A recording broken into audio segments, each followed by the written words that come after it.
que eu tenho que amar com amor antes de me ajoelhar. Venha habitar meu viver pra mudar tudo em mim. Eu quero amar cada vez mais. Me renova, refaça, perdoa, me abraça. Veja o que há de mal em mim, faça semelhante a ti. Prepara, recolhe, completa, transforme. Deixa o seu Espírito habitar em mim. Renova-me.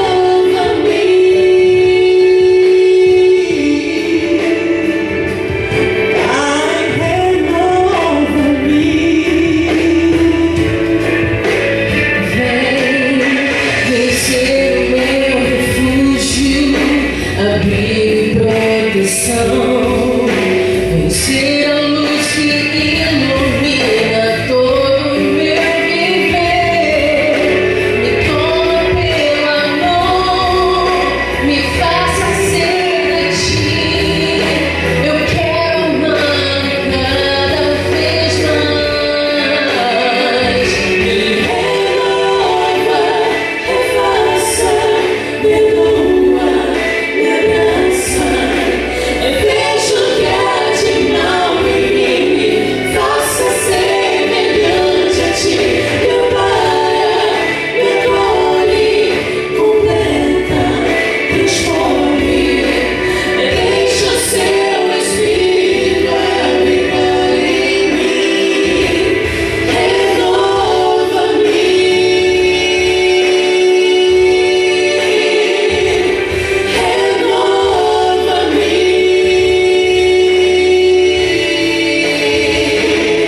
Minha vida entrego em tuas mãos.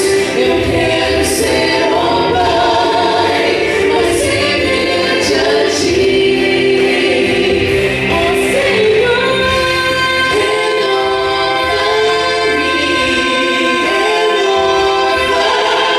veja o que há de mal em mim, faça semelhante a ti. Prepara, recolhe, completa, transforme. Deixa o seu Espírito habitar em mim. Renova-me.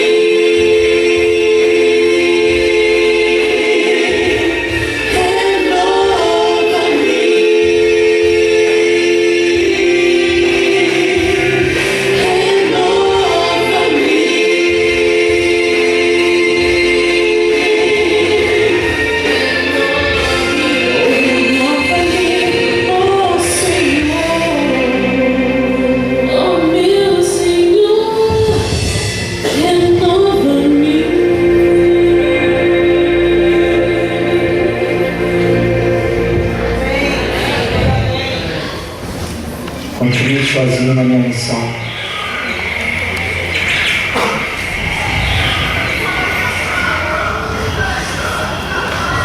Deixa eu ver o que as Escrituras me falam hoje no meu coração. Marcos 16:15. Ide por todo o mundo, pregai o Evangelho a toda criatura.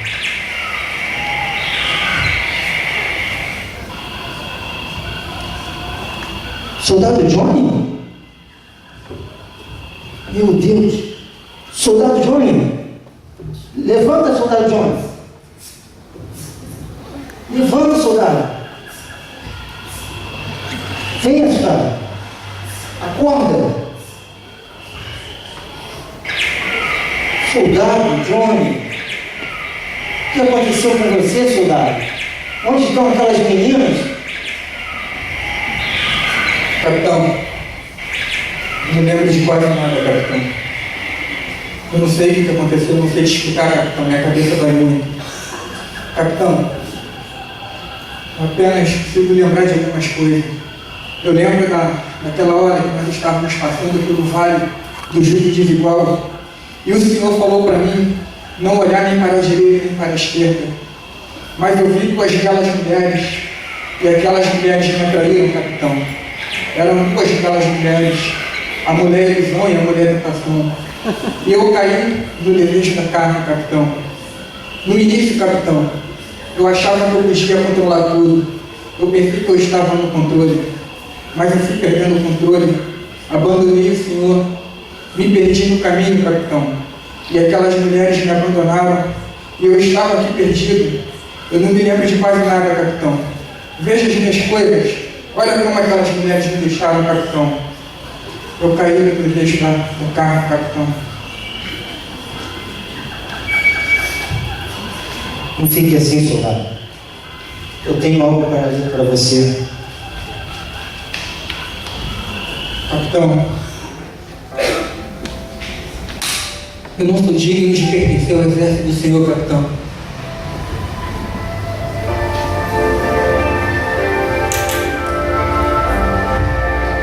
Calma, soldado. Não fique assim, pois consultando a palavra de Deus, está escrito: eu não vim chamar justos, mas pecadores ao arrependimento. E porque Deus amou o mundo de tal maneira que deu seu Filho unigênito, para que todo aquele que nele crê não pereça, mas tenha vida eterna. Soldado, podemos ver o seu arrependimento. Venha, continue o caminho comigo. Você poderá continuar no exército de Cristo. O que basta é o seu arrependimento.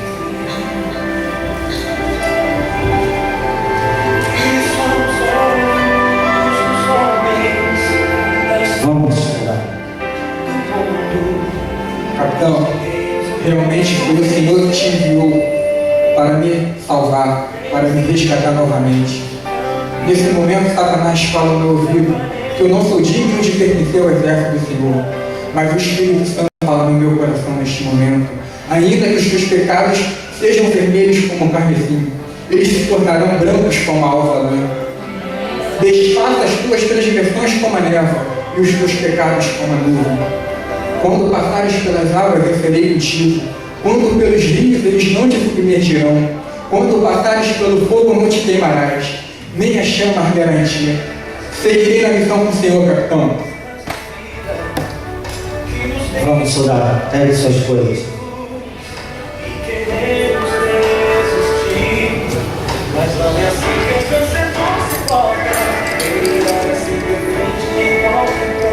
Busquemos as pessoas para o exército, pessoas que se encontram na mesma situação que você, soldado. Para ser o vencedor.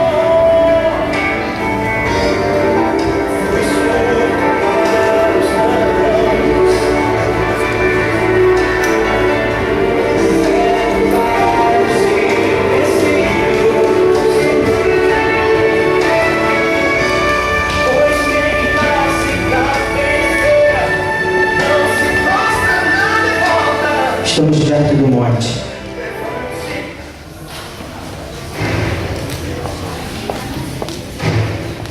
Continuem atrás, venham, soldados. Vamos dar uma voltinha aqui.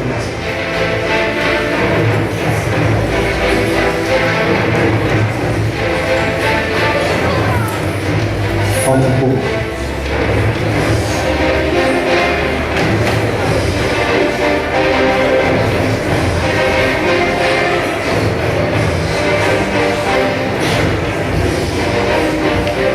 Aonde vocês pensam que vão? Acharam que seria tão simples assim chegar ao monte? Eu conheço vocês.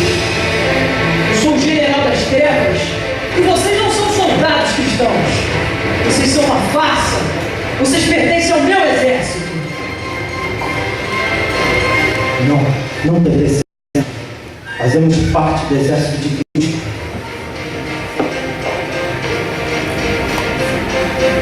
Capitão cristão. Você é medíocre, capitão. Você é ridículo. Você pensa que eu não sei, capitão? Você pensa que eu não lembro? Deixa eu refrescar a sua memória, capitão. Você lembra daquelas festinhas? Lembra daquela vez, capitão, que você ficou bêbado? Você pensa que eu não estava vendo quando você estava só com a sua namorada, capitão? Capitão, você pertence ao meu exército, capitão. Mas está escrito: se confessarmos os nossos pecados, Ele é fiel e justo para nos perdoar os pecados e purificar o coração de carne. Você é medíocre, capitão. Confessar não basta. Quantas vezes você já confessou? Você irá cair novamente, capitão. Você é uma farsa. Lembra da soldada Cíntia? Ela não conseguiu resistir o que este mundo tem para oferecer. Lembra do soldado Johnny? Por que pensa que pode ficar desse lado? Ele caiu, capitão. E você irá cair também. Não será tão fácil chegar ao monte. Você pertence ao meu exército. E falando nisso, como você explica esta queda do soldado Johnny? Vocês nunca irão conseguir. Não fique assim, soldado, porque a minha arma está carregada e eu vou falar para você que a minha graça te basta, que o poder se aperfeiçoa na fraqueza, porque quando sou fraco, então eu sou forte. Quando sentimos que temos tudo sob controle por causa da nossa própria capacidade, facilmente esquecemos de Deus. Mas, soldado Johnny, nas horas de maior fraqueza, quando sentimos incapazes de resolver nossos problemas sozinhos, temos uma esperança. Temos Cristo Salvador. Temos o nosso maior líder. Capitão.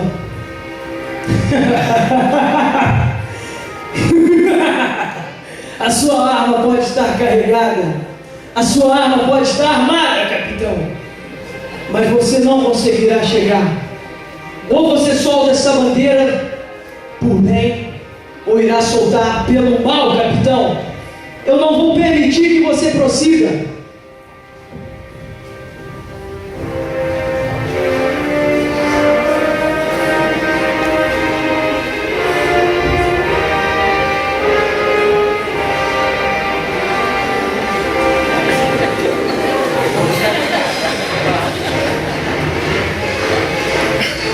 Eu não vou permitir que você prossiga.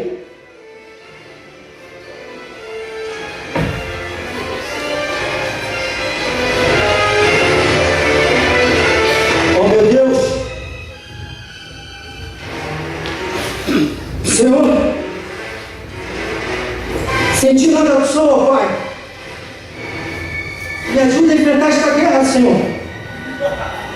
Não me deixe ser um derrotado, Cristo. Filho, eu estou aqui.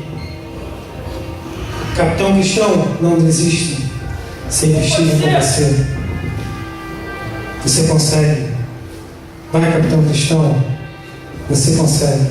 Eu estou do seu lado. Sempre estive. Eu te amo, filho. Vá, filho. Você consegue. Deixa que eu te ajude, filho. Vá, filho. Capitão!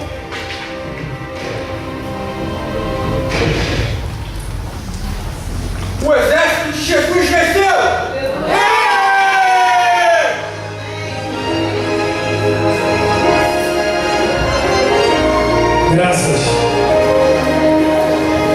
Graças ao Capitão Cristão. O Capitão Cristão sempre esteve comigo em toda a sua batalha, junto com o seu exército. Graças, Capitão. Graças, Capitão Cristão. O Senhor ouviu as minhas orações. Ergue sua bandeira, capitão. Ergue sua bandeira e continue assim para sempre. Capitão Cristão, eu morri, mas eu estou vivo. Eu sou o primeiro e sou o último. Eu passei por toda essa prova. Todos esses dias eu enfrentei e eu estou aqui, capitão. Eu estarei sempre com você. Continue usando esta arma que está carregada. Continue e pregue sempre o Evangelho e torne outros também, capitão, discípulo igual a você. Você esteve sempre comigo. No início, era qualquer pessoa, fazia mal para sua família, apanhava de seus colegas, usuários de droga, e você foi crescendo, aceitou a Cristo, entrou aqui no exército de Cristo, e hoje você se tornou um capitão, e hoje você é vencedor. A cada dia você é vencedor. Parabéns, cristão. Segue agora e termina essa missão, porque em breve eu voltarei para levar todos vocês, esse lindo exército que está aqui hoje, capitão. E é por causa de você que eu voltarei para cumprir tudo que está escrito na Bíblia. Amém.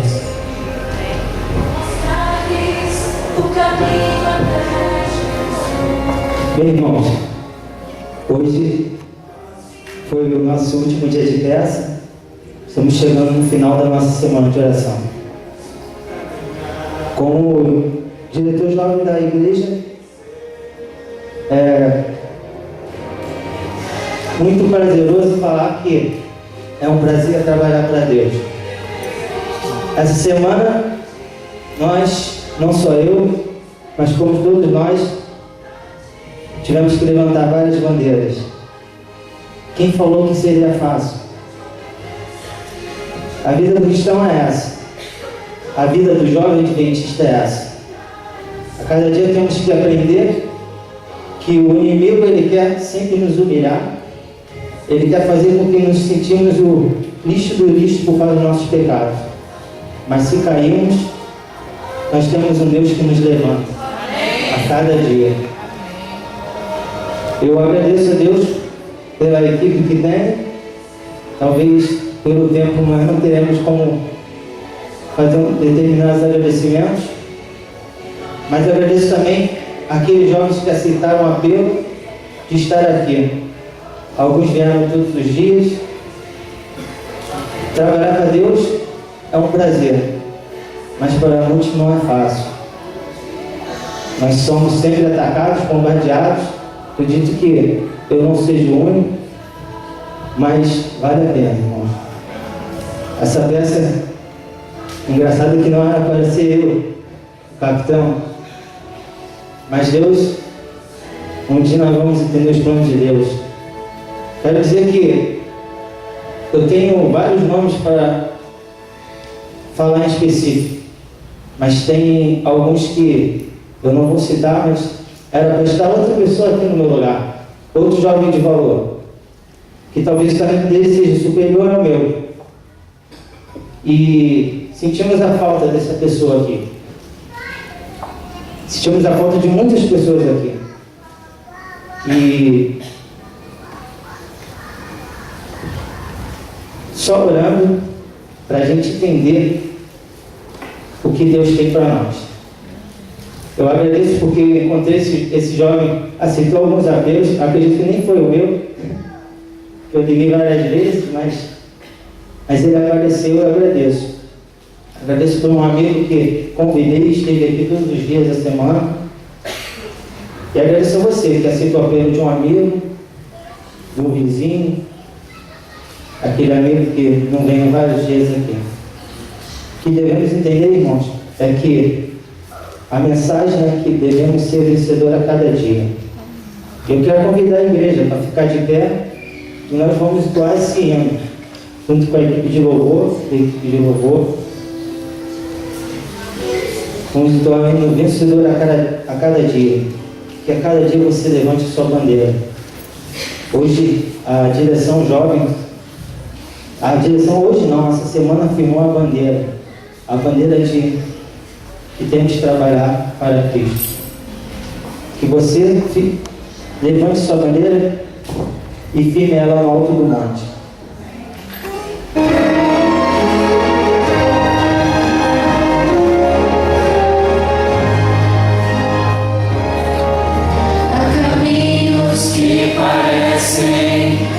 ideais pra se seguir. Há projetos que parecem ser de Deus. Desde quando me levanto até quando vou dormir, sou provado, tenho escolhas a fazer.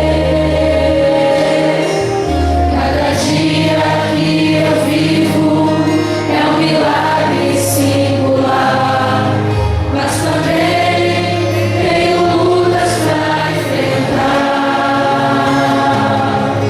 Eu te peço, Senhor, eu aprenda mais de ti, para ser cada dia vencedor.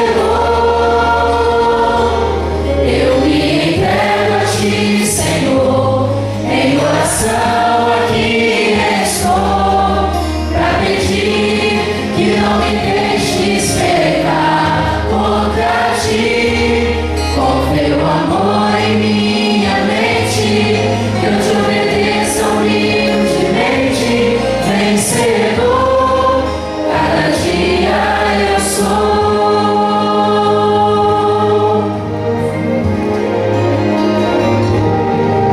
Para todos que me ouvirem, testemunhar eu serei.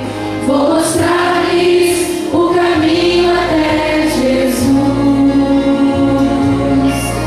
É um passo de fé, entregar-se a esse Deus, pra ganhar liberdade, pra vencer.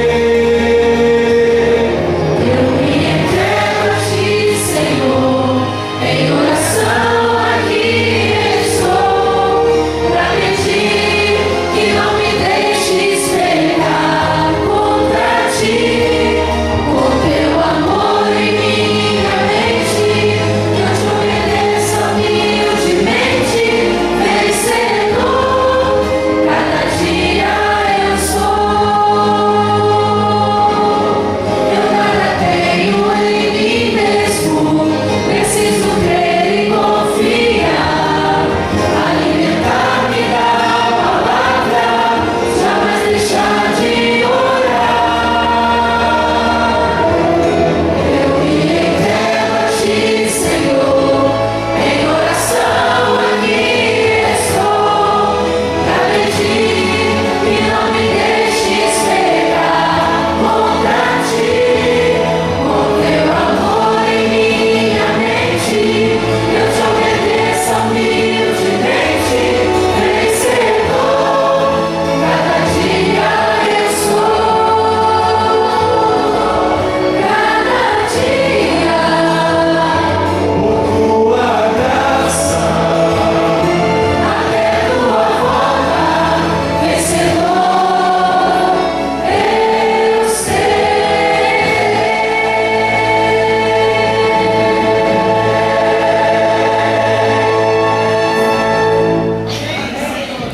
Essa noite, grato ao Senhor por bênçãos que você recebeu, por ter estado mais próximo dele, ouvindo a sua palavra. E gostaria de expressar isso, pudesse dizer, o espiritual, profundo, sincero, absoluto, verdadeiro, triunfante, vitorioso. Amém. Essa é a igreja de Deus. Durante a semana toda, alguém se preocupou em deixar aqui um copo e uma jarra com água. Eu penso que essa jarra, pela temperatura, ela é trocada todos os dias. E parece que a indiferença deste pregador aqui, não ter tomado nem uma noite, a jarra carinhosamente ali foi colocada. A palavra de Deus fala disso, né? Aquele que oferecer seja um copo de água fria a um dos meus pequeninos, será considerado maior no reino dos céus. Então, para que não haja nenhum tipo de frustração, eu vou tomar essa água. Até porque eu estou com sede. E hoje que eu me dei conta de que essa água era para que eu tomasse. Eu espero.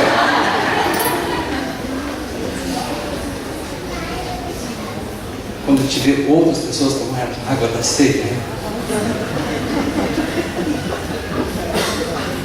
Queridos, eu não sei, é a nossa última noite aqui na igreja. Então, eu não sei, talvez se algum diácono pudesse me ajudar. Se houver algum irmão que esteja lá fora, se o senhor pudesse convidar gentilmente para estar conosco na última noite, para que ninguém perdesse a oportunidade de ouvir a palavra, né? Às vezes temos um compromisso paralelo e às vezes ele não é tão importante quanto o compromisso de ouvirmos a palavra.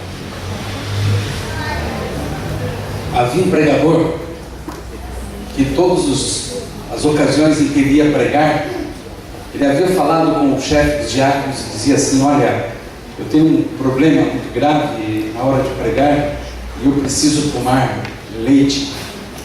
Então eu queria que o Senhor sempre deixasse um copo de leite, do jeito que foi colocado aqui.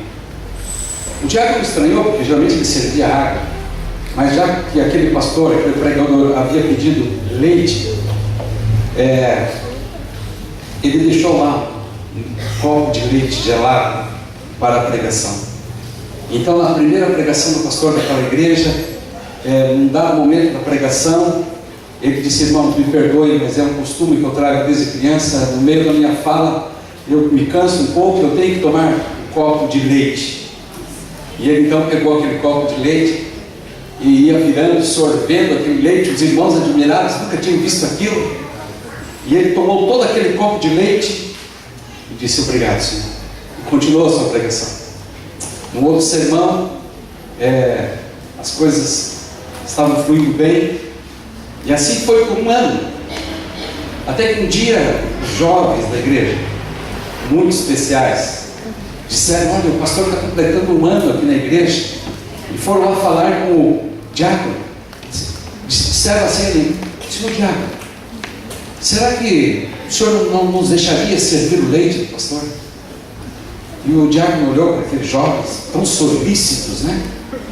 Tão cheios de pretensão em ajudar, mas não querendo frustrá-los, disse: não, então sirva o leite, está na geladeira, o copo está na cozinha, lá tem o pires, na jarra, faça como vocês vejam. E lá foram os jovens, pegaram leite, tal. No meio do caminho, alguém teve a brilhante ideia. Pegaram um pouco de conhaque e colocaram o conhaque. E foi mais ou menos uma proporção quase meio a meio. Mais leite do que conhaque. Misturaram bem e deixaram ali. E então o pastor pregando, o jovem sentado ali, estava tudo bem. E de repente todos já sabiam mais ou menos em que momento aquele pregador pegaria o seu copo. E ele pegou o copo e começou a beber.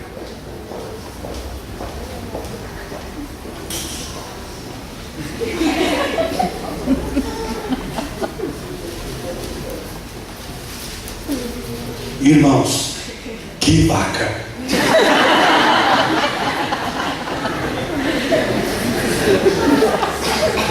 Queridos, essas coisas acontecem. Era água. Queridos, nessa noite eu queria tratar de um assunto muito especial para todos. Eu sei, queridos, que muitos de vocês que vieram todas as noites aqui fizeram um esforço hercúleo. Eu sei que muitos saem 5:30 da manhã,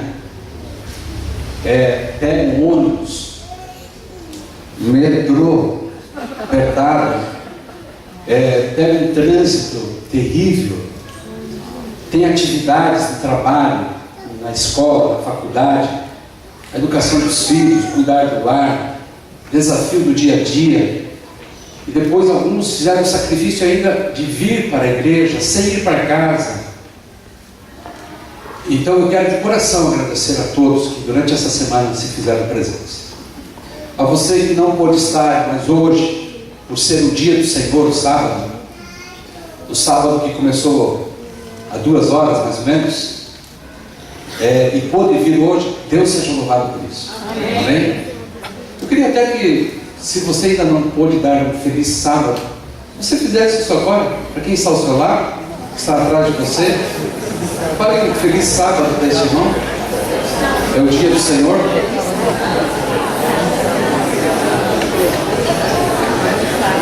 Amém.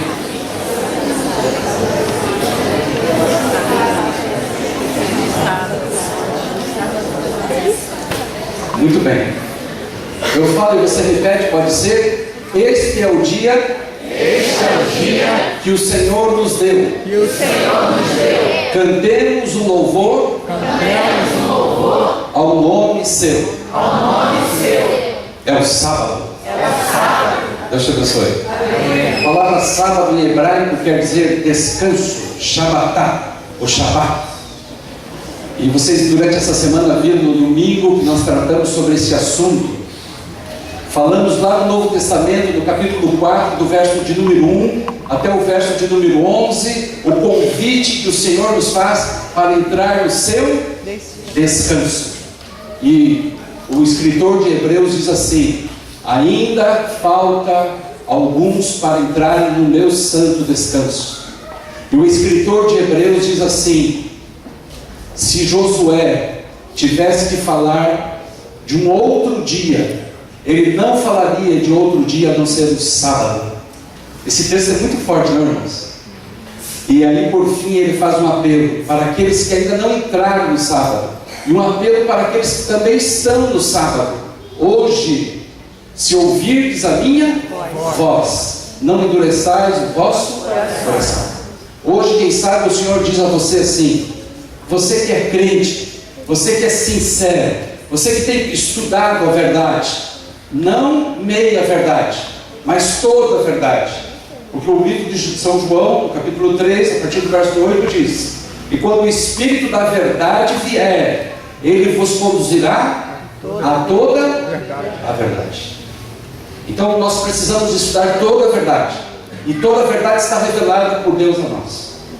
Que bom ter passado essa semana com vocês.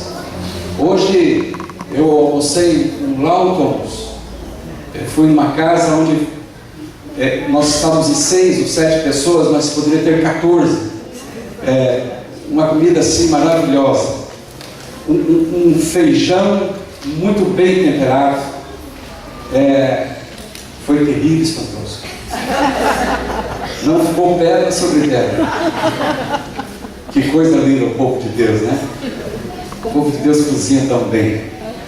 E passamos horas agradabilíssimas junto àquele lar, ouvindo testemunhos maravilhosos de conversão, do poder de Deus. Depois eu me dirigi à casa do irmão Ademir, que era o meu tutor, a irmã Coutinha, e Deus enviou ali a filha dela, Cíntia, e o Yuri. Não sei se a Cíntia está conosco hoje. Oi, Cíntia, Deus te abençoe. Oi, Yuri. E falamos ali muito a respeito da vida espiritual de cada um de nós. Deus é tão bom, amigos. Hoje eu tive o privilégio de estar lá no Hospital Silvestre.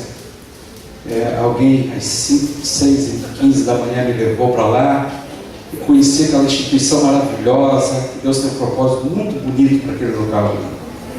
Então eu quero dizer que estou muito grato ao Senhor pela oportunidade de ter estado aqui na igreja de colégio. Meu coração sairá mais fortalecido, a minha fé mais aprofundada, a minha visão mais ampla e a minha esperança mais aquecida depois dessa semana. Muito obrigado a todos, de coração. Especialmente aos jovens com quem eu caminhei mais tempo. Obrigado, pastor Ismael, a sua esposa Rosane, aos seus filhos Ricardo e Tiago. É isso? Fernanda e Tiago. Passou, Fernanda? Não, eu estava atônito, rapaz. Faltou pouco. Ainda há uma esperança. Há uma esperança. Você vai entrar. Não temas. Você trouxe a sua Bíblia? Diga amém? Amém. Vamos abri-la? Então vamos lá ao Evangelho de João, capítulo 21. João, capítulo 21, verso de número 15 em diante. Se você vir aí alguém do seu lado sem Bíblia, você já sabe o que fazer, diga assim? Sim. Já sabe o que dizer, diga assim? Sim. Ou sabe o que dizer? Você vai olhar para a pessoa, se estiver sem Bíblia, e vai dizer o quê? Vamos partilhar. Vamos compartilhar, ok? Vamos ler a palavra de Deus. João 21, verso 15. Depois de terem comido, Jesus perguntou a Simão Pedro: Simão, filho de João, amas-me mais do que estes? Ele respondeu: Sim, Senhor, tu sabes que te amo. Disse-lhe: apacenta os meus cordeiros. Tornou a perguntar-lhe: Simão, filho de João, amas-me? E ele respondeu: Sim, Senhor, tu sabes que te amo. Disse-lhe Jesus: apacenta as minhas ovelhas. Perguntou-lhe pela terceira vez: Simão, filho de João, amas-me? Simão entristeceu-se por Jesus ter lhe perguntado terceira vez: amas-me? E respondeu: Senhor, tu sabes tudo, tu sabes que eu te amo. Disse Jesus: apacenta as minhas ovelhas. E o verso 18 complementa: em verdade te digo, que quando eras mais moço, te cingias a ti mesmo e andavas por onde querias, mas quando fores velho, estenderás as mãos e o outro te cingirá e te levará para onde não queres. Vamos dizer amém pela leitura da palavra nessa noite? Amém. Entre muitos personagens bíblicos que nós encontramos, existem alguns que nos chamam a atenção. Eu tenho certo encanto por Elias. O ministério de Elias foi estrondoso. Eu fico encantado com o patriarca Enoque.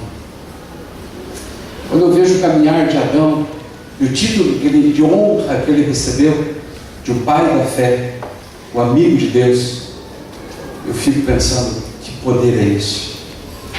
Quando eu olho para venturosas mulheres da palavra de Deus, como Débora, como Sara, como Esther, como Maria, mãe de Jesus, o livro Desejado de Todas as Nações nos diz que de todas as mulheres que o mundo conheceu, a que maior recebeu o privilégio em toda a sua vida foi Maria, porque foi ao colo dela que foi deslindadas as mais belas lições na sua infância e no seu crescimento.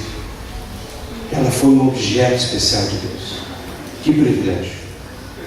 Mas há um personagem que particularmente eu tenho assim, eu reputo como o mais humano de todos os personagens. E esse não poderia ser nem mais nem menos do que o grande Pedro, também conhecido em inglês como Peter. Pedro era um sujeito fantástico. Quando ele ouviu falar de Jesus, foi através do seu André, foi através do seu irmão. Você lembra o nome do irmão de André? De Pedro? Não, a pergunta ficou sem retórica. Você lembra que Pedro tinha um irmão? Lembra do nome de Pedro? Do irmão de Pedro? A resposta foi mais fraca ainda. Esquece isso agora. André foi quem mostrou Pedro a Cristo, mas Cristo a Pedro. É interessante que no capítulo 10, no capítulo 3 e 4 do Evangelho de Mateus, quando Pedro recebe o chamado de Cristo, ele está exatamente onde ele sempre esteve, à beira-mar, fazendo exatamente o que sempre fez. Era um pescador, estava com as redes nas suas mãos. Aquela rede que estava em suas mãos era uma fotografia, um reflexo, um espelho, uma radiografia da alma quadriculada dos sofrimentos daquele homem. E aquelas redes o acompanhavam por muito tempo. Ele as dominava, mas não dominava o seu temperamento. Aquelas redes muito bem poderiam dizer quem era ou como era aquele homem. Então Pedro toma em suas mãos aquelas redes pela última vez e Jesus olha para ele e fala poucas palavras. Ele diz assim: Pedro, vem e segue. Ele não pôde recusar esse convite. Cristo olhou para ele e disse assim: Pedro, vem e segue. Aquilo mudou a sua vida. E Pedro então agora começa a fazer de Jesus Cristo, como diz o livro Mensagem aos Jovens, ele começa a fazer de Jesus Cristo o primeiro, o último e o melhor em sua vida, a fonte de todos os seus sonhos. Ele começa a fazer de Cristo Jesus o seu Senhor e Salvador. Ele começa a fazer de Cristo o seu guia, o seu líder. Ele começa a confiar em Cristo. E ele então tem as mais diversas experiências com Jesus Cristo. A palavra de Deus nos diz que quando Jesus transformou pães, poucos pães e poucos peixes, para alimentar uma grande multidão de 5 e depois de 8 mil pessoas, Pedro estava presente.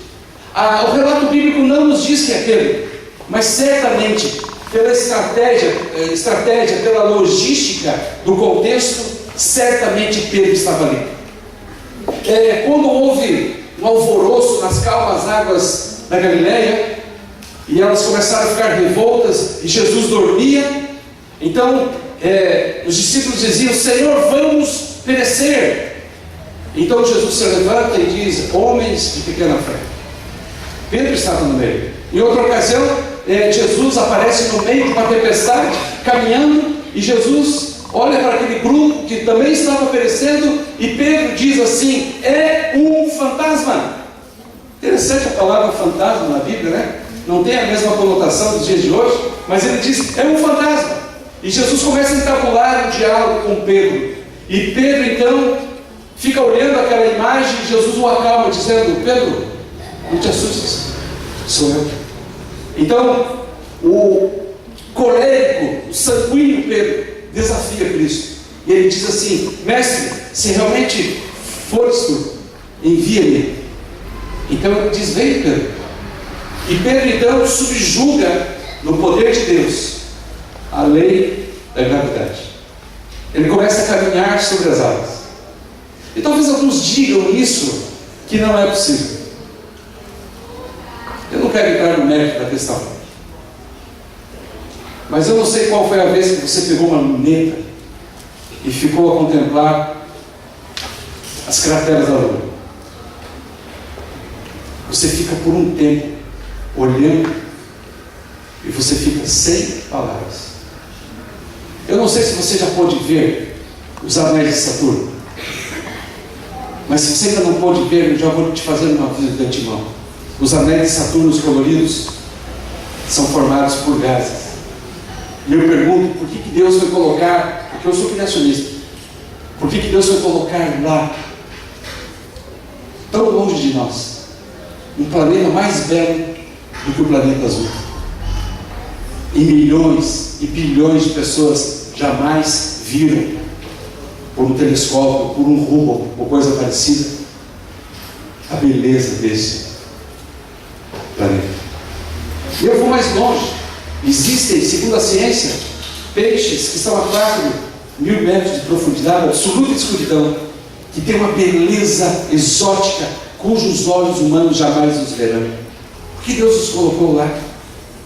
E quando a palavra de Deus diz assim, que Deus coloca os nossos pecados no fundo do mar, ele estava se referindo possivelmente no Oceano Pacífico ao Fosso das Marinas, quase 12.000 metros de profundidade.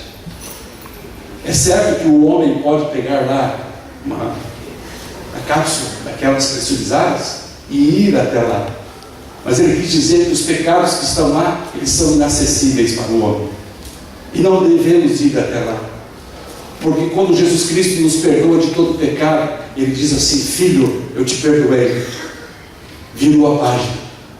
Eu esqueci. Só que nós lutamos com o pecado, com as lembranças, com as marcas, com as cicatrizes, e temos dificuldade de esquecer. Eu queria dizer a você, querido, se você sofre por causa dos seus erros do passado, abandone. Paulo diz assim em Filipenses, capítulo 3, a partir do verso 12. Eu não sei quanto a mim, Paulo afirma, mas eu uma coisa faço, e é que, esquecendo-me das coisas que para trás ficam, eu avanço para aquelas que estão adiante de mim e prossigo para o alvo. 3 coisas Paulo pede para você fazer. Primeiro, esquecer. Esqueça das derrotas, esqueça das coisas feias, esqueça dos erros, esqueça das palavras duras, esqueça dos destemperos da vida, esqueça dos pequenos atos de desonestidade, esqueça também dos grandes atos de desonestidade, esqueça os erros, os pecados, desde que eles já tenham sido confessados no sangue de Cristo. Se aproprie do perdão que Ele nos dá. Não peque contra o Espírito Santo, porque se Jesus te perdoou, como disse hoje o nosso jovem ator que voltou, depois de inúmeras assinaturas abaixo assinado, Johnny voltou. E ele disse, ele falou em Isaías 1:18, né? Ainda que os vossos pecados sejam mais escarlate, eu poderei torná-los mais brancos do que a pura lã. E ainda que seja como carmesim, eu posso fazê-los mais brancos do que a neve. É isso que Jesus faz. Aquele que, se tão somente a Cristo confessarmos os nossos pecados, Ele é fiel e justo para nos perdoar de toda a injustiça. Amém? Amém. Você já se apropriou disso? Ou você ainda está sofrendo as dores do pecado do passado? Meu irmão, se apodera do perdão de Cristo, Ele morreu por você. Lava as tuas vestes no sangue do Cordeiro. Esqueça. E depois de esquecer, Paulo diz, esquecendo das coisas que para trás ficam, eu avanço para aquelas que estão diante de mim. Olha, meu querido, para as coisas que estão diante de você. Diante de você tem um cenário maravilhoso de um Cristo que está por vir. Mas você precisa estar interagindo na pregação do Evangelho. Por quê? Enquanto faltar uma alma que não saiba ainda fazer a decisão entre o bem e o mal, no cenário do conflito entre o bem e o mal, enquanto faltar uma alma para a pregação do Evangelho chegar até esta pessoa, Jesus não voltará. E a igreja está dormindo. A Laodiceia está em profundo sono e ela precisa ser despertada. Efésios 5:14. Levanta-te, desperta, e Cristo te iluminará. Amém? Amém? Está na hora de marcharmos, queridos, como o som de uma só trombeta, com as bandeiras do exército do Senhor. Marcharmos, temos um objetivo: e salvar. Esta igreja tem reunido esforços com um só objetivo: o objetivo de salvar. Hoje estive no Silvestre. O Silvestre salva vidas, mas de nada adiantará o talento de todos aqueles médicos, enfermeiros, cuidadores, psicólogos, pastores, administradores, arquitetos, né? De nada adiantará se o fim último não for salvar. Esta igreja tem estruturado uma escola que nasceu de maneira totalmente sem interesse. No modelo americano, ela nasceu lá e eles pensaram assim: vamos fazer uma escola de confissão religiosa ao lado, para que nós, pais e professores cristãos, eduquemos os nossos filhos no temor do Senhor. E vocês têm uma escola, está aí, a mais antiga do Rio de Janeiro. Alguns essa semana me procuraram dizendo: pastor, a escola tem fechado. Pois é, eu fiquei sabendo. Mas talvez não feche. Talvez não feche. Talvez a comunidade esteja esperando um passo nessa igreja, um passo de coragem, um passo da comunidade. Alguém me falou que muitos hoje são juízes, doutores, advogados, médicos, professores, passaram por essa escola. Quem sabe se nós fôssemos até a comunidade pedir força, sei lá, um milagre, Deus pode continuar. Porque a escola que eu fui aluno em 74, na quarta série, ela tinha 40 alunos. 3 salas. Primeira e segunda série numa sala, terceira e quarta série em outra. E a outra sala era a cantina, a sala dos professores, a zeladoria, a enfermaria, a sala pastoral, a salinha minúscula. Hoje você chega na rua Cleto da Silva, 2220, um dia a direção da escola chegou e disse assim para o pastor Eduardo Provost: pastor, coloca um preço na igreja, que a escola precisa comprar na igreja. Nós crescemos demais. E a comissão da igreja se reuniu e vendeu na época por R$200 mil a igreja. Naquele tempo era dinheiro. E a escola comprou a igreja. E depois comprou o terreno de trás da igreja. E comprou o terreno ao lado de trás da igreja. Depois comprou o terreno do lado de trás da igreja. E tem mais um, que é do lado de trás da igreja. E comprou quase a quadra inteira. Só ficou uma casa ilhada, porque o dono daquela casa sabia que a escola queria comprar. E eles foram, valia 170 mil na época. Eles pediram 500 mil. Só nós damos uma casa melhor, porque tinha uma casa que era do colégio, na rua de cima, 2 vezes melhor, 2 vezes maior. Então, não, nós queremos 500 mil. E o horário, não foi duro, não quis. Foi uma luta. Hoje é uma quadra inteira, 1.200 alunos. Deus tem um propósito. Eu prometo a vocês que, junto com o pastor Ismael, líder dessa igreja, vamos dobrar os joelhos. Mesmo que já não tenha mais caminho de volta. Deus é poderoso. Essa igreja faz tudo para a salvação do outro. Acampamentos para jovens, campuris, desbravadores, aventureiros, jovens, Ministério da Mulher, rádio, TV, folhetos, congressos, acampamentos via satélite, tudo só com o objetivo: salvar. E é isso que está à sua frente, meu irmão. Olha para frente, avança para frente. Só que apenas 20% da igreja está avançando. Os demais estão na zona de conforto. Os demais estão com aquele sapinho que caiu da tigela. E aí começaram a esquentar a tigela e ele começou a sentir que estava morninho e de repente ferveu. Está na hora de despertar, sair da zona do conforto. Está na hora de dizer assim: Senhor, eis-me aqui. Qual a resposta? Vou dar uma segunda chance para você. Eu vou falar: eis-me aqui. Vocês vão caprichar no envia-me. Amém? Pode ser? Testando. 1, 2, 3, teste. Está na hora de dizermos assim: Senhor, eis-me aqui. Envia-me a mim. Amém? Unidade da igreja. E por fim, Paulo diz: eu prossigo para o alvo. As coisas estão difíceis. Eu prossigo para o alvo. Você está sofrendo com a educação dos seus filhos? Eu prossigo. A igreja não tem mais recursos? Eu prossigo. A escola vai fechar? Eu prossigo. O desemprego está aumentando? Eu prossigo. Incendiaram Roma e Londres? Eu prossigo. O mal está aumentando? Eu prossigo.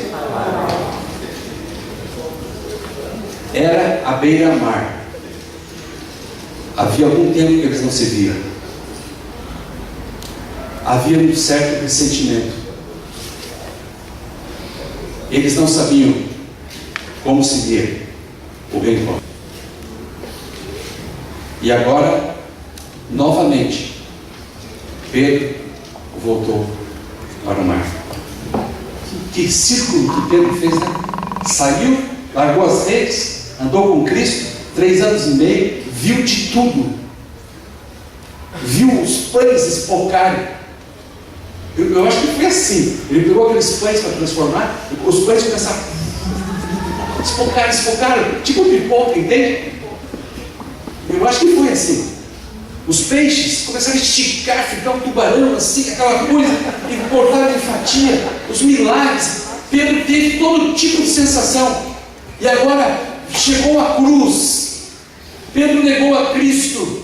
Eu não conheço, eu nunca ouvi, eu não faço parte desse grupo. Jesus foi para a cruz. Pedro voltou para casa, entrou no seu quarto, bateu a porta, foi na escrivaninha, pegou um papel sulfite, pegou lá uma caneta piloto, escreveu em grego mesmo, koiné, comum, abriu a porta, grudou na parede, entrou no quarto como um adolescente rebelde que só quer roupa, calça, tênis de marca e vai não dar, bateu a porta.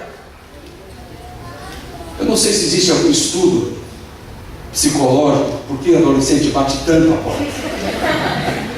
Mas ele bateu a porta para descarregar a tensão.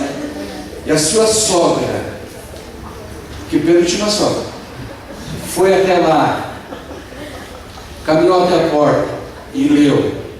Estava escrito assim: esqueçam de mim. Pedro havia desistido. Mas ele soube, através de Tomé e de outros, que Jesus havia ressuscitado. Amém? Amém. Mas não havia crido ainda. Mas soube e voltou para o mar. Nós sempre fazemos isso quando desistimos de Cristo. Quando largamos as redes por causa de Cristo. E quando largamos a Cristo por causa do mundo, voltamos para o mesmo lugar. E ele começou uma nova história. Voltou para o mar, estava à beira-mar no capítulo 21, estava pescando, e um vulto apareceu, e o vulto começou a gritar assim: mais para a direita, mais para a direita. E eles olharam a alto mar: olha, tem um camarada dizendo que para a direita está melhor. E eles foram para a direita. Segunda pesca maravilhosa, e colocaram tudo lá dentro do barco, e foram, e quando se aproximaram, sabe o que começou a acontecer? Lágrimas começaram a ocupar os glóbulos oculares daquele homem zarrão, cheio de barba, pele queimada do sol. Aquele homem zarrão que era duro. Ele disse: não pode ser, é Cristo. E agora eles se abraçaram e se beijaram. Deus é tão bom, né?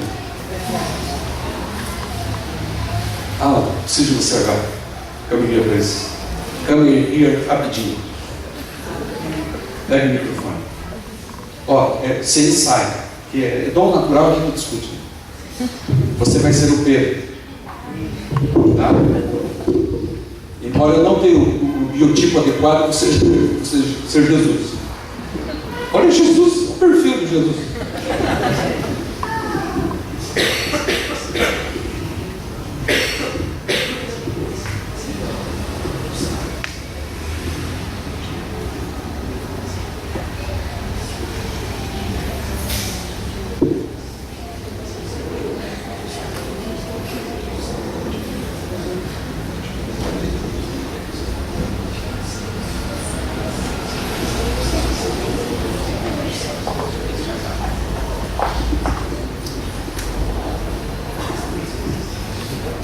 Desculpa que pronto, a regra não veio hoje.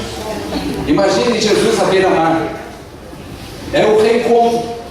Então Jesus se aproxima de Pedro. Eles se abraçam, estão emocionados. Jesus se retira particularmente com Pedro.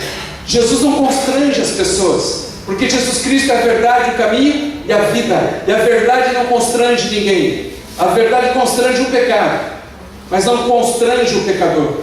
Então Jesus se aproxima de Pedro em particular, e ele diz em português assim: Pedro, tu me amas? Senhor, tu sabes que eu te fiel. Não, que eu te amo. Desculpa, eu te amo. Tu sabes que eu te amo. Te amo. Em português, queridos, você está ouvindo exatamente isso.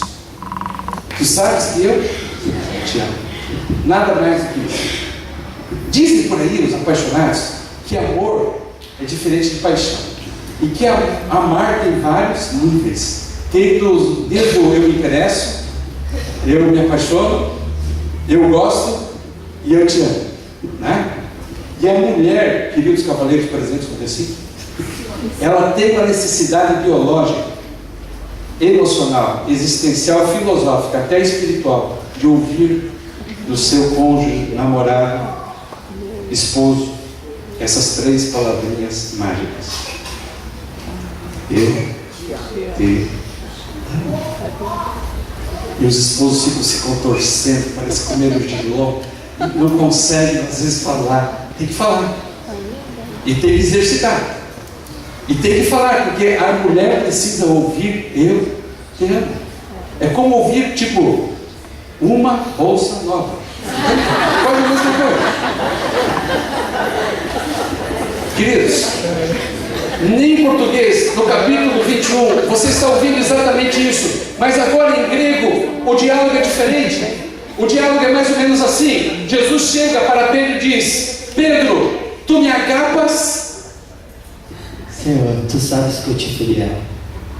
Então Jesus dá uma volta, eles estão comendo um peixe que havia recém sido pescado.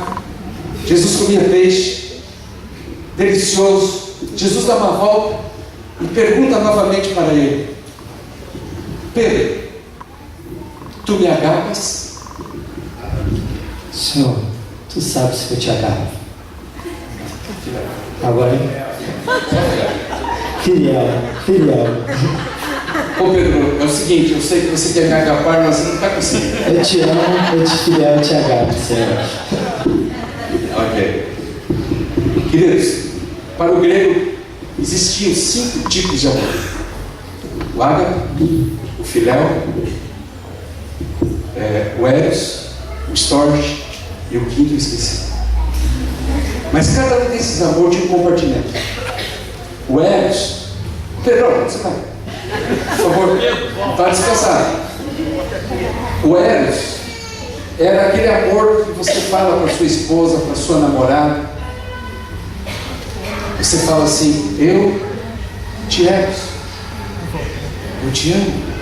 É o amor de um homem por uma mulher. O segundo tipo de amor é o amor de 2 amigos. E amigo verdadeiro é aquele que está com você na hora difícil e na hora fácil. É aquele que, quando está na faculdade, os caras dividem o hambúrguer e a Fanta laranja. Vão a pé porque o outro não tem dinheiro. Ou os dois pulam para trás. Amigo assim, está junto em tudo. Esse amor de amigo é o amor filial.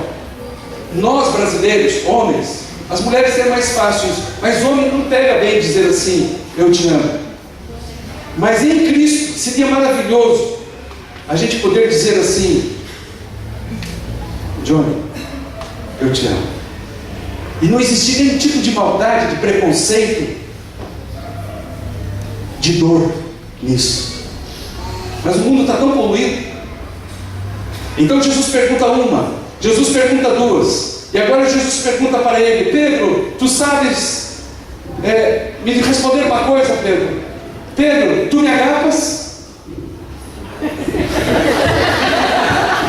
Senhor, tu sabes que eu te fiel. Então Pedro fica triste. Pode ir agora, pode liberar. A palavra de Deus diz que Pedro sai do ambiente e fica preocupado, fica triste, porque por 3 vezes Jesus diz a ele que ele não poderia amar. Sabe por quê, queridos, que Jesus faz isso? Ele pergunta 3 vezes. Porque Jesus queria curar.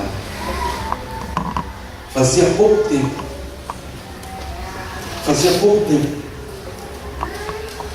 que Pedro tinha negado quantas vezes a Jesus? 3 vezes.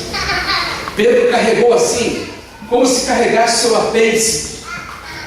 Ele começou a carregar aquela culpa de Cristo ter ido para a cruz, como se a culpa fosse dele toda. Então ele não conseguia mais viver em paz. Então Jesus sabia disso. Jesus sabia disso, meu irmão. Jesus sabia que aquilo era pesado demais para Pedro.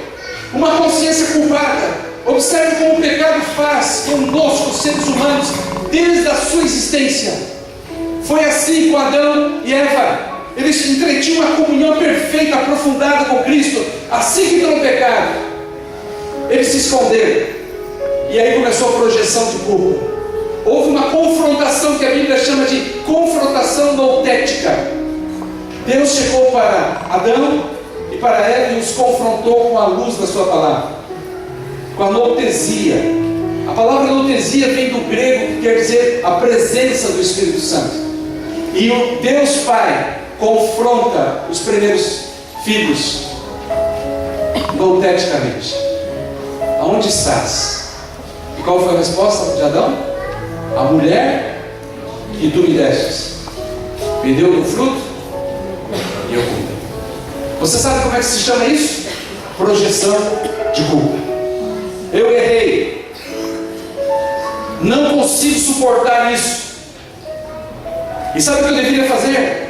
Eu deveria ir a Cristo e confessar: não, eu não sei o que fazer com a culpa, então eu pego o fardo da culpa e procuro a pessoa que eu mais amo e jogo o fardo de culpa sobre ela. Então ela, a mulher desequilibrada com aquele fardo, é inquirida por Deus. Ela, querida, formosa e bela, a mais bela de todas as belas, o que aconteceu, meu filho? Senhor, a serpente que tu criastes me deu do fruto e eu comi. Então aquele fardo vai para cima da serpente. Eles não sabiam o que fazer com a culpa, e assim andam milhares de cristãos. Não sabem o que fazer com a culpa, mas Deus soube o que fazer com a culpa. O verso 21, capítulo 3 do Gênesis, diz assim: que ele foi lá e pegou um cordeiro, porque até ali ele se vestia com folhas de figueiras que a durabilidade era de um dia. Então ele faz algo que é mais eterno. Ele mata um cordeiro. E quando eles veem pela primeira vez aquele animalzinho ser morto, eles entenderam: não há perdão, não há remissão dos pecados sem o derramamento de sangue. Aquele cordeiro já estava para ser escrito 2.300 anos antes. Deus já estava projetando um homem chamado Isaías para escrever no capítulo 53 sobre o cordeiro. Ali estava a solução para o pecado. Ali estava Cristo dizendo: meu filho, se portanto você pecar, você vai ter um advogado diante do Pai, Jesus Cristo, o justo. Amém? Amém. O que você tem feito, meu irmão, quando o pecado jaz à porta? O que você tem feito quando está fraco na fé? O que você tem feito quando Jesus te chama e você não vem? O que você tem feito da sua vida religiosa? O que você tem feito do cristianismo na tua vida, meu irmão? Você ainda vai continuar como tem sido a maior parte dos cristãos, dos crentes. A maior parte dos crentes hoje estão colocados, classificados no escaninho dos cristãos formais. Estão formalizados.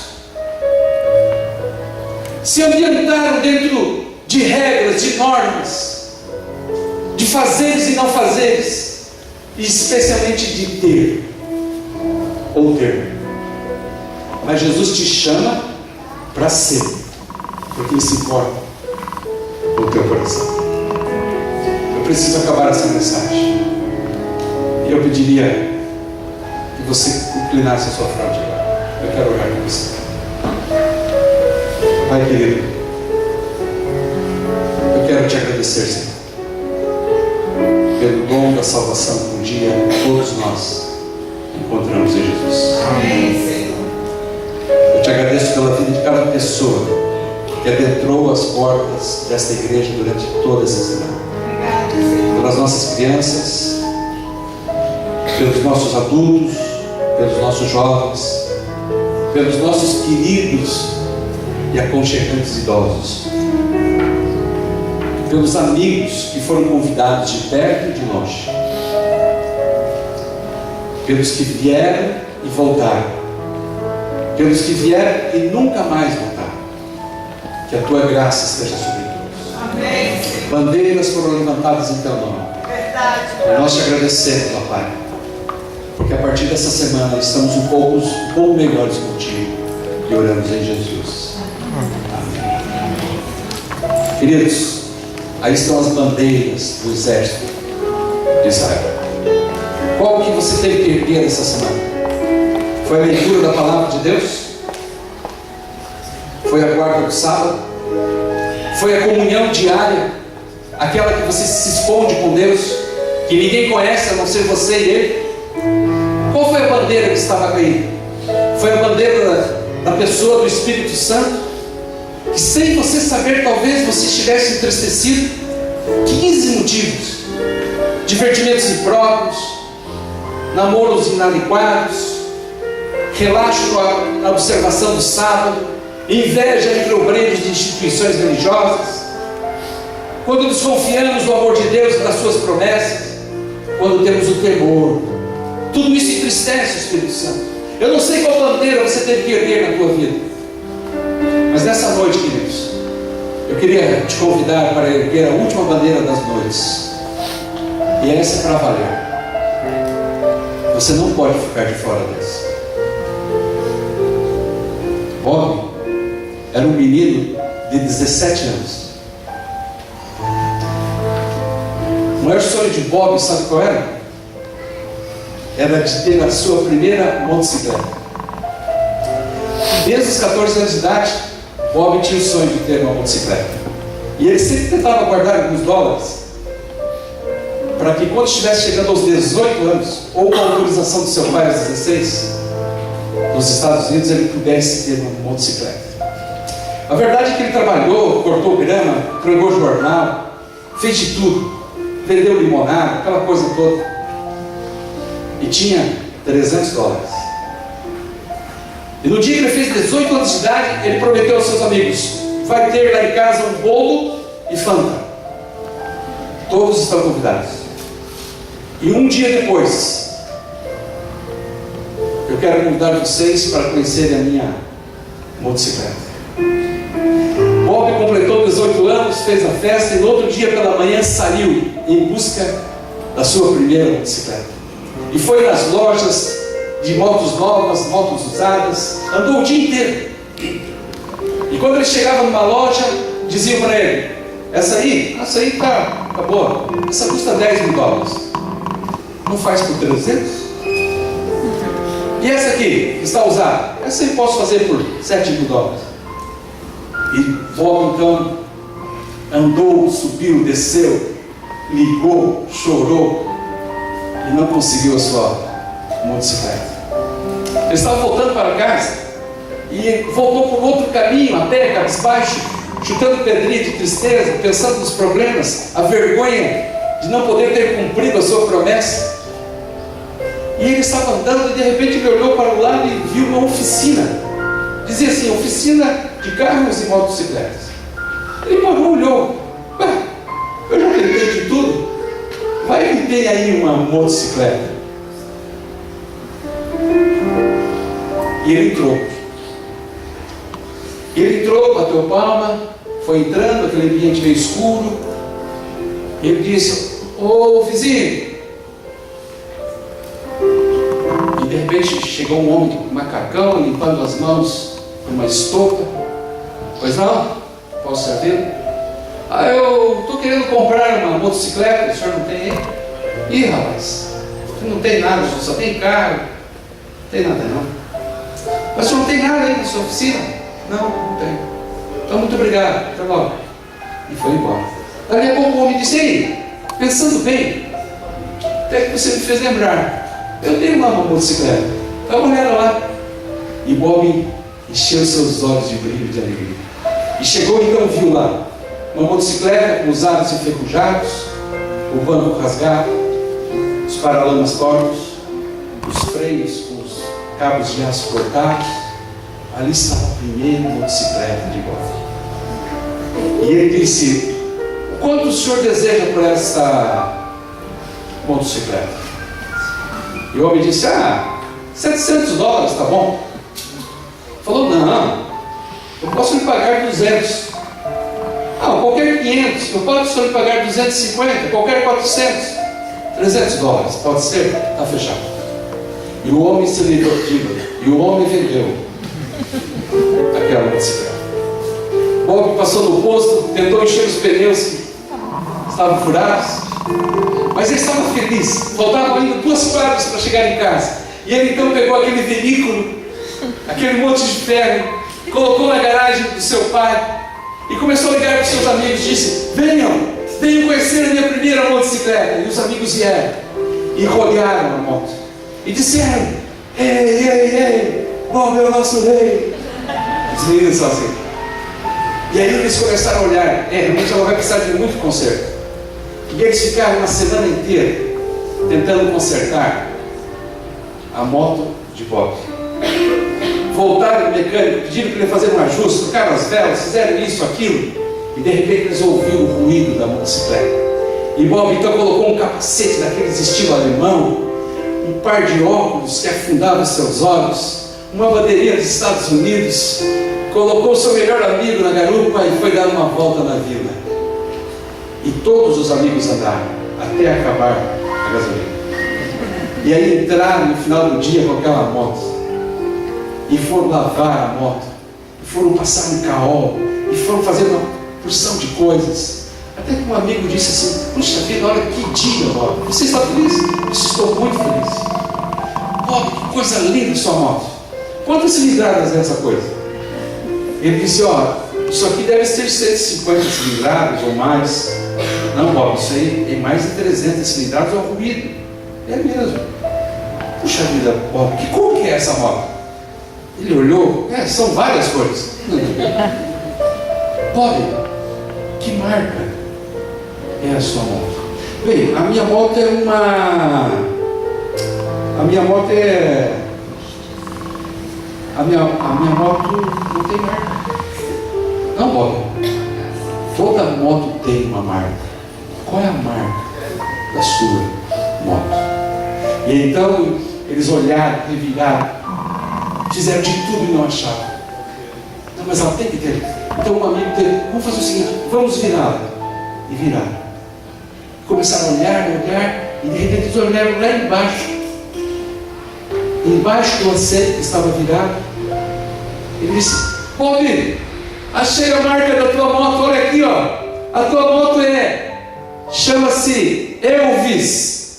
A tua moto é Elvis. Parabéns, Bob. Ele disse: que bom, a minha moto é Elvis. Mas não existe moto Elvis. Tem Kaczynski, Honda, mas Elvis. Uma hora depois, repórteres, televisão, estavam à frente da casa do Bob. E ele tinha em suas mãos uma moto que podia ser leiloada por mais de $1 milhão. Aquela moto pertencia a Elvis Presley no passado. Descobriram o selo da marca.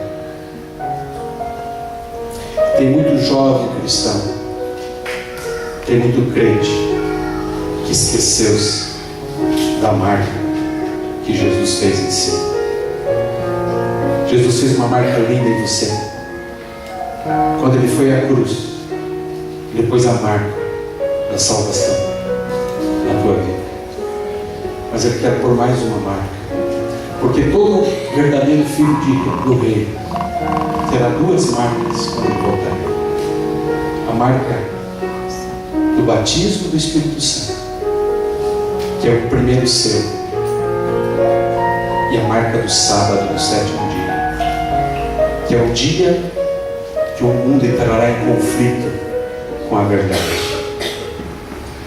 Como é que está a marca de Cristo na tua vida? Nesta noite eu queria pedir a esta igreja, uma igreja que ama, mas que também fere, uma igreja que trabalha, mas que também esquece, uma igreja que é boa, mas às vezes faz coisas não tão boas. Hoje é o dia desse primeiro apelo de reconsagração na tua vida. Nós temos um trio que vai cantar agora. Eu não sei que música elas vão cantar, mas provavelmente será uma música que moldará esta minha fala. Eu queria que a partir desse momento você fosse preparando o teu coração para responder esse apelo. Você sabe qual é o maior sonho do pastor? O maior sonho do pastor é olhar para a sua igreja e não ver nenhum muro de separação. Você sabe qual é o maior sonho de um pastor? Que todos pudessem entrar em todos os cultos de mãos dadas e ao final do culto saírem abraçados. Você sabe qual é o maior sonho do pastor?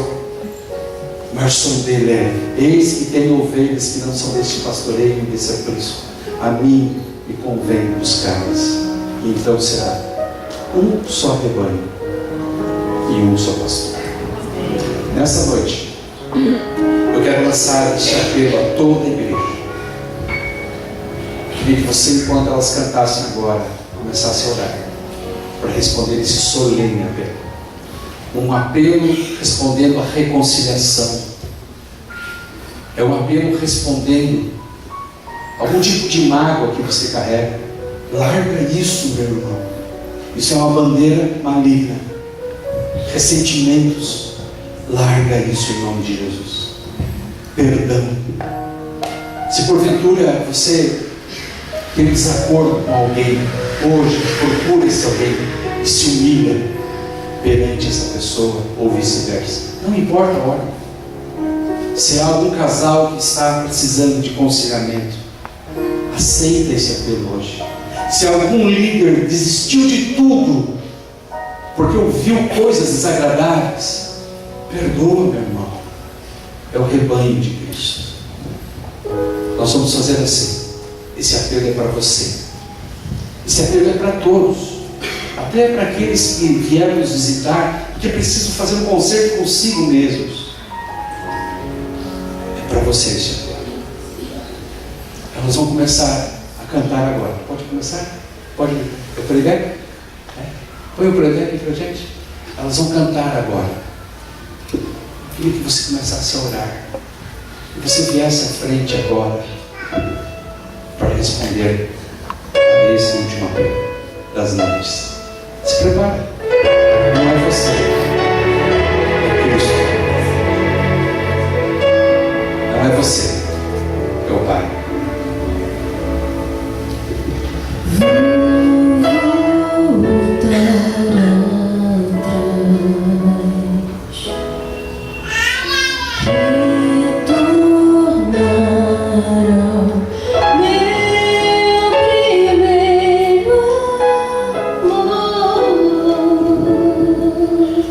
De novo coração cativo a ti, Senhor, e depender de ti. Junto à cruz minhas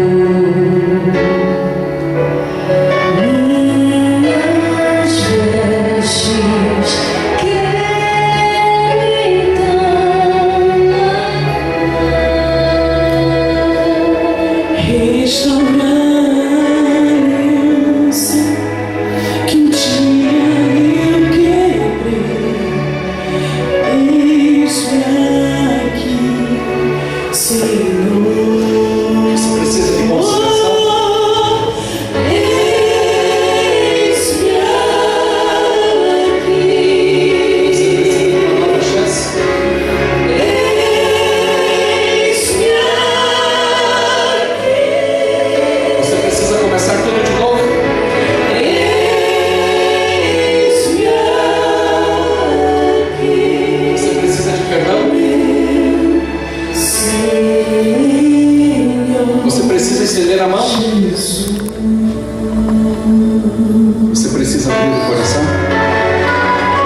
frente.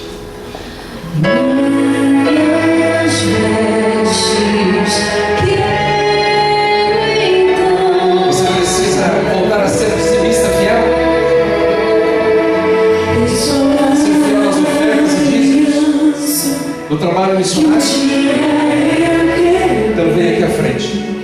Eis-me aqui, Senhor.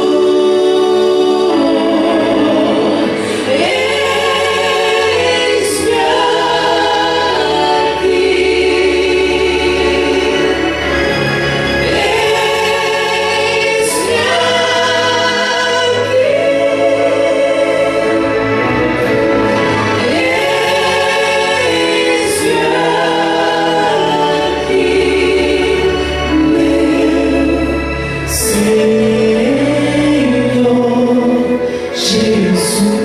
E diga você que ficou em pé agora. Vem para frente. Se aproxima, por favor. Se aproxima. Eu queria você perto de mim.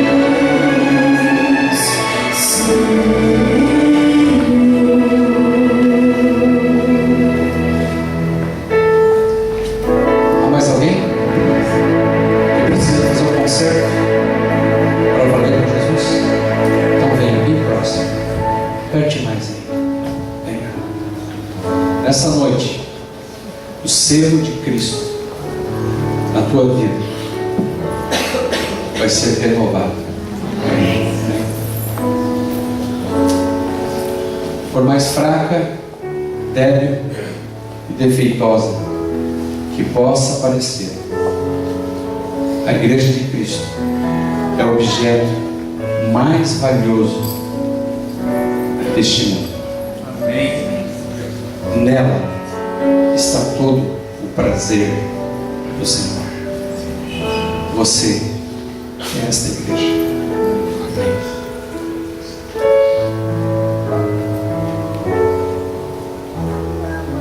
A mãe perdeu seu filho no meio de uma comunidade campesina. As casas ficavam em forma de ferradura e no centro ficava o gramado, um bosque, um grande bosque, e o filho não voltava. Então ela saiu desesperada: meu filho se perdeu, meu filho se perdeu, meu filho se perdeu, me ajudem, talvez uma fera tenha pego, me ajude. Então os vizinhos começaram a sair, as outras mães, todo mundo começaram a procurar aquele filho. E procurar aqui, procurar e não encontraram. Passaram horas e horas, até que alguém teve uma ideia. Olha, o lugar é muito grande, e se nós não adotarmos uma tática, não vamos conseguir. Vamos voltar lá para o início da ferradura. Todos voltaram. Agora, todos deem as mãos. Vamos fazer um pente fino. E eles começaram a fazer um pente fino. E quando chegaram bem no centro daquela vila campesina, encontraram um corpinho atacado por uma fera sem vida. E aquela mãe se ajoelhou ali e começou a chorar. E o seu choro e o seu soluço aumentaram.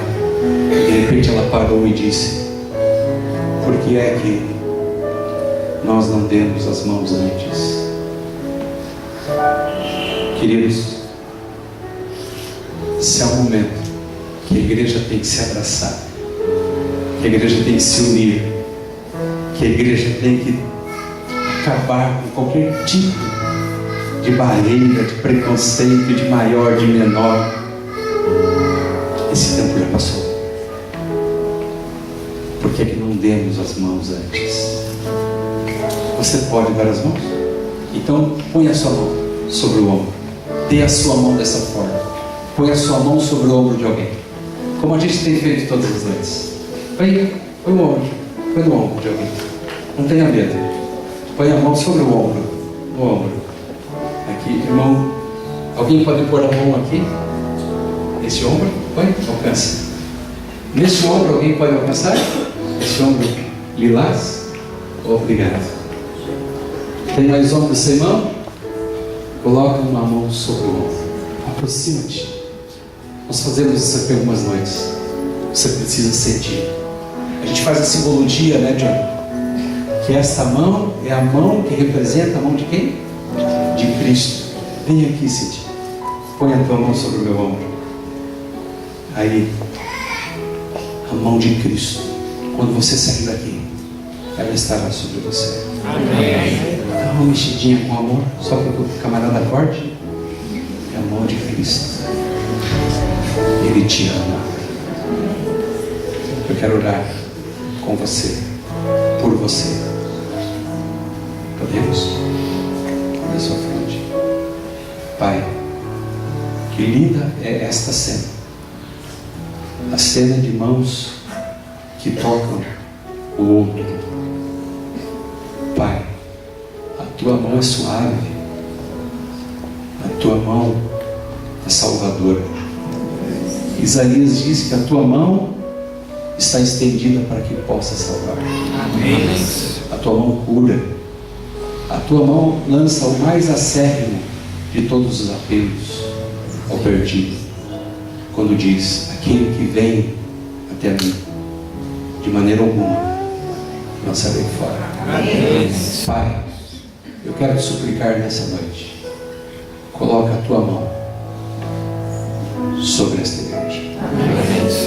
Não retires a tua mão de sobre o teu pastor, pastor Ismael. Não retires a tua mão de todos os anciãos dessa igreja, todos os líderes.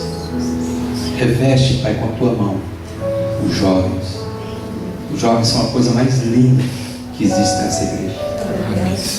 Colocas a tua mão sobre as crianças, sobre as mulheres, sobre as mães, sobre os pais. Coloca a tua mão, Senhor, sobre os que estão doentes. Coloca a tua mão sobre o pai do Daniel, que está longe. Coloca a tua mão sobre quem precisa de libertação das drogas, do rock and roll, desse mundo podre. Coloca a tua mão para libertar. Tu tens poder para isso. Amém.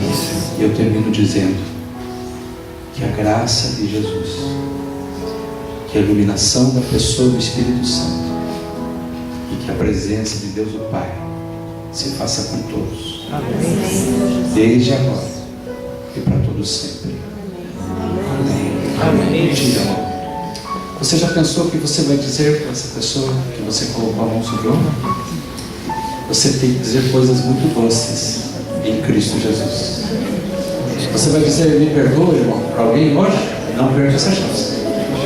Você vai dizer, me ajuda, irmão? Não perca essa chance. Você vai dizer, vamos começar tudo de novo? Não perca essa chance.